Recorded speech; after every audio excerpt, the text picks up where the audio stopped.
Noel, I didn't know John really, really well. But I did have quite a bit of contact with John through Bettacultcha and also in terms of being a journalist and various other stuff and radio shows and things like that. And certainly, I would say doing a lot of work with community organisations and around media and everything, you know, the role that John played is really massive in West Yorkshire in terms of helping people kind of get their stories out, understanding social media, making an impact. So, although I didn't know John personally really well, I always felt like we were in the same worlds and that there was a real connection. So when this came up tonight, I thought I do want to do something, and I thought I'm going to pull up a presentation I'd done before, because it just felt really appropriate to do a tribute to John Popham. So I'm just hoping I can sort this screen sharing business out here, because I need to get my notes going as well. So is that all right? Can you all see the screen there? Yep. Yep. Okay, well, let's go. So I think it would be really easy actually today to do something quite sad or to do something about 2020, which has obviously been, I think the technical term for 2020 in the UK is shit.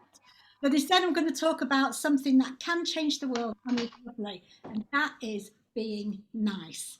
Because I think that being nice is a very, very underrated attribute. Somehow we've kind of made the word nice into something a bit insipid, a bit pathetic, damned with faint praise. But we shouldn't, because being nice is really, really important. Now, there are loads of studies that have been done into how and why being nice and giving to others makes us happy. And of course, MRI scanning has made it possible for scientists to actually understand what's going on. And what they've discovered is that, in short, giving and being kind and nice actually lights up the same parts of our brain that get activated when we are happy. There was a big study done in Switzerland a couple of years ago, massive study to try and work out why. What they did was they gave all the participants $100, and half of them were told to spend it on themselves and the other half was told to spend it on other people. And they MRI scanned them all the way through the experiment, and what they discovered was that the happiness parts of the brain were activated simply when people started thinking about spending the money on other people. So they didn't actually have to spend it, they just needed to think about it.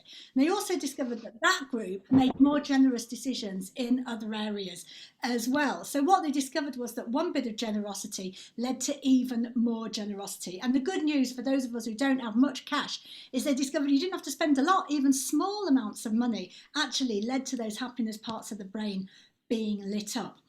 I think things like random acts of kindness and pay it forward have been wonderful. And I love the way social media has helped with that. And people like John have made those messages out there. Because, of course, a lot of the time, social media actually can make us pretty unhappy. So I love the fact it can do good things. And, of course, during the pandemic, it's never been more obvious about the ways that people have come together to offer help to other people, people they know, people they don't know, reminding us how niceness and small acts can work. We had individuals who looked after neighbours that maybe they'd never even spoken to before the pandemic started. There were organisations in just a matter of days that managed to transform and deliver essential services. None, I think, were a better example than here in Leeds. Voluntary Action Leeds and the council, within days of lockdown started, managed to get services running across the whole city. 8,000 volunteers signed up to help. This was good people doing good things and making good news. Now, talking of news, one of the things I don't like about the human psyche is our love seemingly for bad news and for bad stories. And of course, the media, and part of that, has been really guilty of wanting to push bad news and bad stories.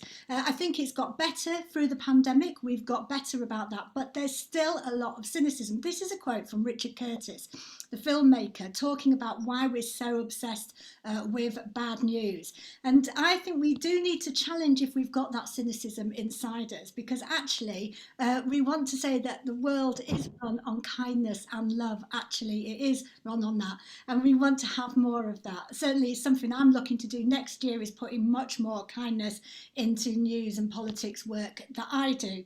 The pandemic has shown us what matters. I mean, this just sums it up. I think it really does sum it up, doesn't it? Because essentially, I believe people are good, that we are built to be kind, we are built to be nice, and we are built to love.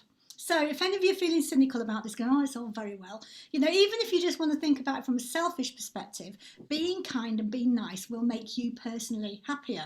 Every bit of research into what makes people happy has discovered that once your basic needs are covered, right, there are two things that make people happy. One is appreciating what you have in your life, even if it's not exactly what you want to have, and thinking more about what you have than what you don't have. And the other one is giving to people and giving to other people. There's one other bit of research that's found, get a dog, right? Dogs make you happy. Loads of bits of research have discovered that. Because niceness and kindness is important. So selfishly, if you just want it to be about yourself, do that, but it's also important for society. One other bit of research I want to mention was some research looking into what does it mean to be nice, and they broke it down to mean compassion and politeness, and they discovered that compassionate people behave like good Samaritans and polite people act like good citizens. Well, do you know what? I think most of us would love to be able to do one of those. If not, would like to think that we can do both of those things. So let's take our leave from Julie Andrews, right? Let's start at the very beginning because it's a very good place to start. And let's just start with basically being nice, just like John would say. Thank you, Peg. Excellent.